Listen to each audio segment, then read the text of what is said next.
Okay, so first of all, I'll give you the description of your task 2, okay, which is data manipulation with pandas.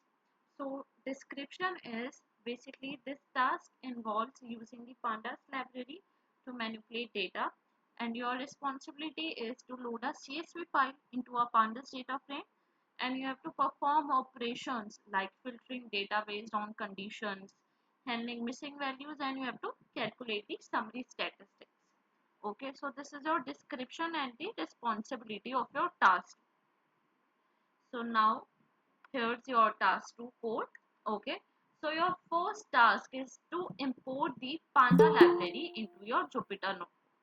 Okay, so first you have to import the pandas library into your Jupyter notebook. So basically in pandas library there are many inbuilt functions like read, import, describe function. Okay, so this is your basic library, important library that you have to import every time. Okay, and as pd is your keyword for the pandas library. So here is your syntax, which is import pandas as speed. Okay, now main second task come, which is to load a CSV file. So how to load a CSV file? You have to first make a variable name. Okay, here I have created data. You can create any variable name here. Then you have to use equal sign. Then you have to use pd.read underscore CSV function. Okay, this function you have to use, and inside the parentheses and in between the inverted commas you have to copy the location of your file data set. Okay, the location of your data set. So how to how to copy and paste the location of your data set here? So first of all you have to go where your data set is downloaded. Okay, so here is my data set. Okay, then you have to click here right, then you have to go in properties part. Last, okay, you have to go in last, the properties part you have to click. Then this kind of page will going to occur in your desktop, on your desktop. Okay, so you have to copy this location part and you have to paste it here. Okay, and don't forget to add double slashes in between. After the downloads you have to add the double slash. Okay, and here to here as well, or here too. Okay, so you have to add double slashes in between. Okay, then after copying and pasting the location part, you have to copy this title part. Okay, and you have to paste it here. See, this is your title part from here till here.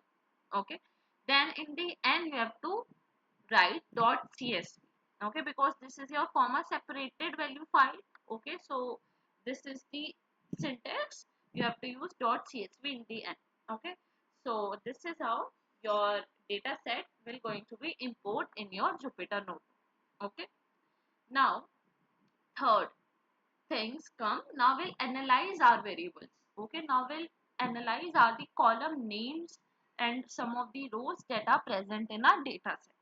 So for this we are using some of the functions. So this is your first function. Here we are checking the type of our data.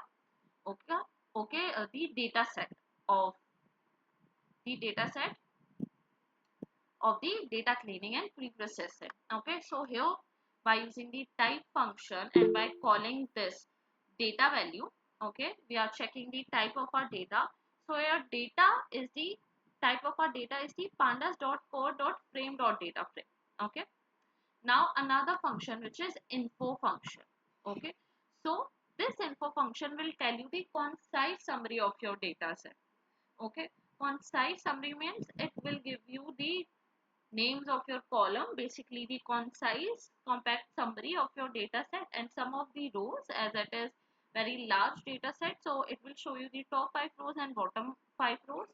Okay, and it will also show you that how many rows and how many columns are present in our data set. Okay, so basically by using the info function we can see the concise summary of your data set. Okay, now comes the third function, which is describe function. So this describe function will give you the descriptive statistics of your data set. Okay, descriptive statistics mean the value of count, mean, std, min, 25%, 50%, 75%, and max. Okay, so it will give you these values. Then what is the count of the y kappa column. So this is the count of the y kappa column, and this is the mean of the y kappa column. This is the mean of the chip rate column. Okay, so basically it will give you the descriptive statistics of your data set. Okay, so till here we have used some of the function for just analyzing our variables. Now our main task is to clean our data set. So first step for cleaning towards our data set is drop under duplicates. We have to use drop under duplicates. We have to remove the duplicate rows from our data set.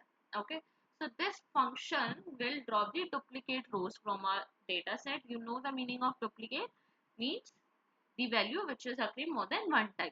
Okay, so by applying this formula, our duplicate data set is removed. Okay, here is your result. So how you can check this?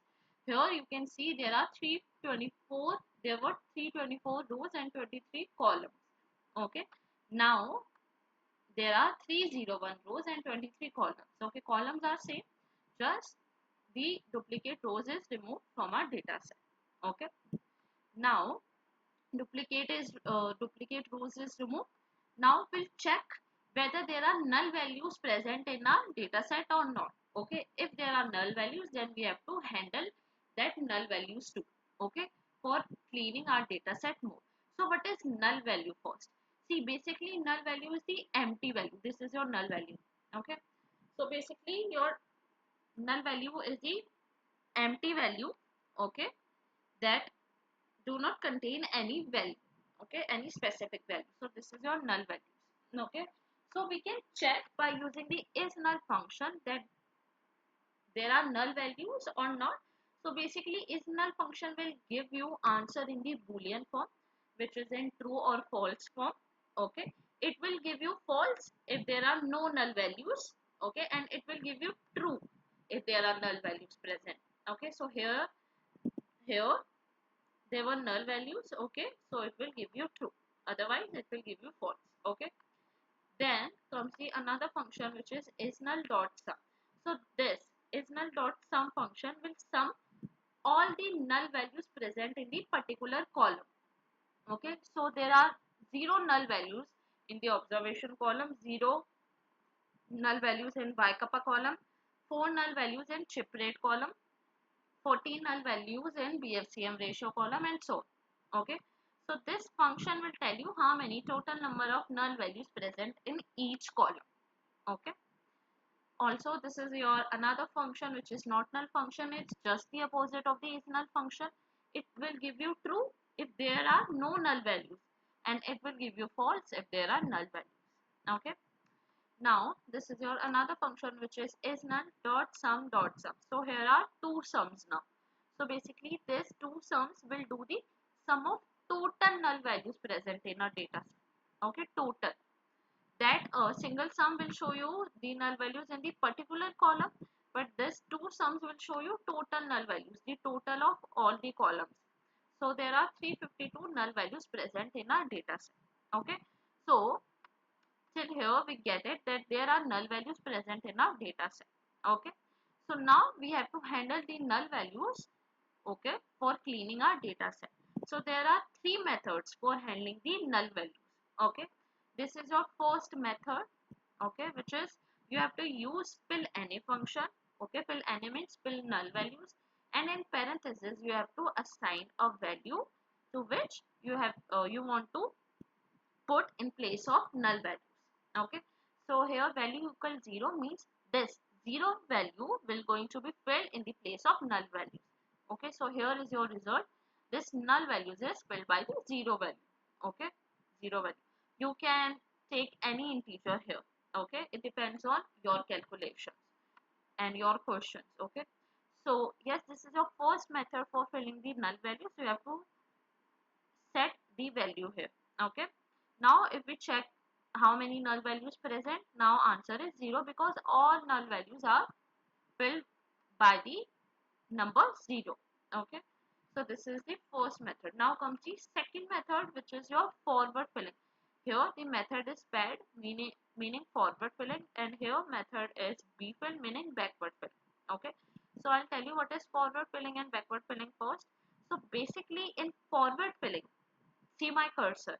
Okay, this value 15.167 value. In forward filling, this value will come here, here and here. This is your forward filling. This will fill in forward direction. Okay, and in backward filling, this value 14.308 value will come here, here and here too. Okay, so this means the backward filling. Okay, filling in the backward direction. Okay, so by using the forward method, this is how it will work, and by using the backward method, this is how it will work. Okay, so for forward filling, you have to use method equal, and in inverted commas you have to mention pad. Okay, this is for the forward filling, and fill any function you have to use. Okay, so here is your result. 15.16 value is here, here and here. Okay, and now comes the backward filling. For backward filling, you have to use bfill method. Okay, bfill, in inverted commas you have to write bfill. So here is your result. This value is here, here and here. Okay, so this is your backward filling. So these are the three methods for filling null value. First is this: you have to assign the value, okay, that you want to put in the place of null values. This is your forward filling second method, and this is your backward filling third method. Okay, now we'll transform our data set mode. Okay, this is the advanced part.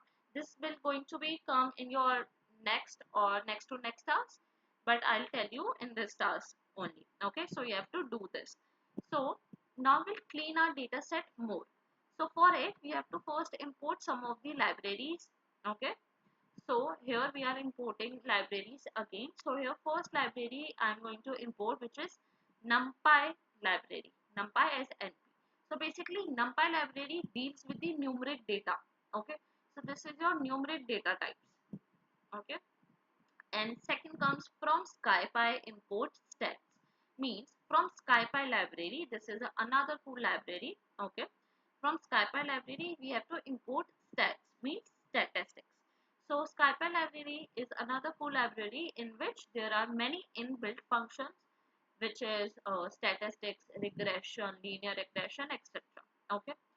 So we have to import these library first. Then for more cleaning part, we have to detect the outlier. Okay, and we have to remove the outlier by using the IQR method. IQR method. So basically first, what is outlier? Okay, so what is outlier? Outlier is basically the unwanted data that we don't want in our data set. Okay, for example, just see my cursor. Here is the here consider a scatter plot. Scatter plot is a plot which is in the representation of dots. Okay, so this is your y-axis of your scatter plot, and this is your x-axis. Okay, and your here is all the dots of your value data values, but you are seeing a dot here, here and here. So this is the unwanted data set. Okay, this is the unwanted data value. This we don't want in our data set because it can alter the accuracy of our data set. Okay, so this is your outlier. This is termed as outlier, and we have to remove that. Okay, so for removing the outlier, our method, so for removing the outlier, we have to use IQR. Okay, so we have to use IQR. IQR full form is the interquartile range. Okay, and IQR works. So basically, IQR full form is the interquartile range. Okay, basically it will give you a particular range. Okay, and this range is going to be same for every data set. Okay, this is the fixed range. So IQR gives you a particular range. Your data value should be in this particular range. Okay, and if your data is less than or above than this range, then it will be termed as outlier. Okay, and we have to remove that. Excuse me, ma'am. Ma'am, some students are waiting in the lobby. There is only one. Okay. I'm again repeating that please join on time, because you all know the flow will break then. Okay, so please join on time. So okay, so basically IQR. Okay, outlier, I've told you that outlier is the unwanted data that we don't want in our data set. Okay, and for finding the outlier, we have to use we have to use IQR method. So IQR full form is the interquartile range. Okay, so it basically give you the particular range, and our data should be in between this range.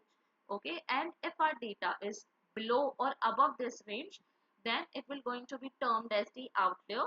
Okay, and that will automatically remove from our data set. Okay, so basically IQR works only in the numeric data types. Okay, only in numeric data types. So these are the numeric data types, but see the observation column, this is in the datetime format. Okay, so we have to remove this column so that we can apply the IQR method. Okay, so for removing the column, here is your syntax. You have to use drop function. Okay, and you have to mention your column name that you going to remove. Here is observation, and here x is equal 1 means you are doing on the columns. Okay, and if you do here x is equal 0 means you are doing in the rows. Okay, so here x is equal 1 means we are doing in the columns, and here we have to do in place equal true means in place equal. Yes, so in place equal true means for committing the change permanently. Okay, so for committing the change permanently means to remove the observation column permanently from our data set. So we have to do here in place equal true.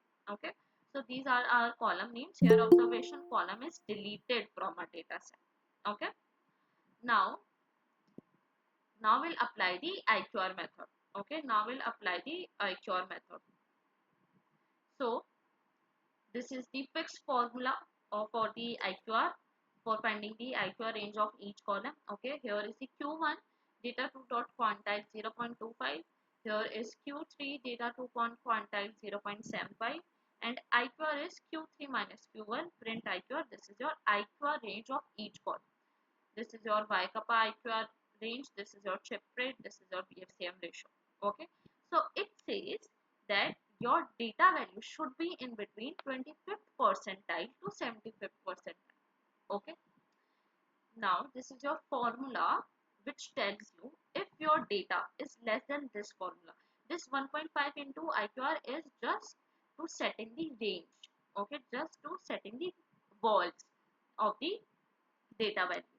So it says that if your data is less than this formula or if your data is greater than this formula, dot any this function checks that this formula will work only in the appropriate values. Okay, so this function will check this, and x is equal 1 means column. Okay, so yes, so this formula says that if your data is less than this formula or greater than this formula, then it will termed as outlier.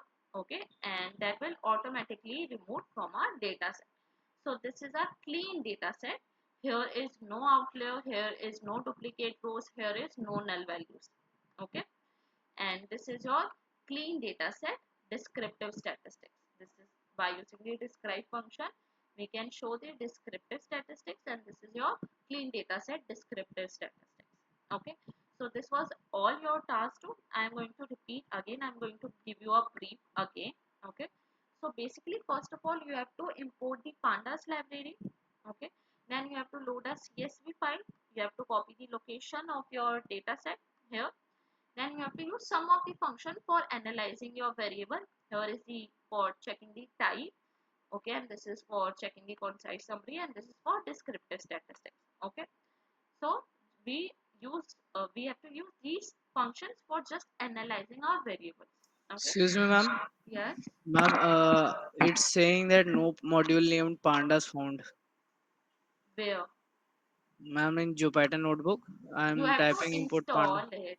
You have to, Okay. oh, see, okay, I'll show you. If you don't know, you have to see, first of all you have to open your command prompt. Okay, this is your terminal. In this after installing the Jupyter, you have to use pip install pandas. Okay, you have to install the pandas library, then you have to click on enter bar. So this is how your pandas library will be installed in your Jupyter notebook. Similarly, in this same method you have to install all the libraries first. then only it will work. Similarly, numpy you have to install like this, okay, and scipy too.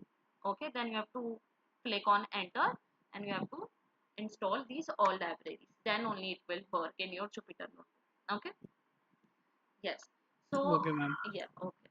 So basically this is first part is clear, analyzing our variable. Then we have to drop the duplicate by using this function.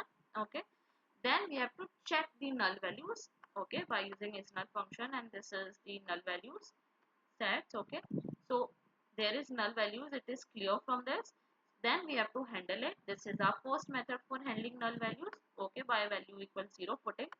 This is our second method for filling the null value, which is forward filling, and this is our third method for filling the null values, which is backward filling. Okay, so these are the three methods for filling your null values.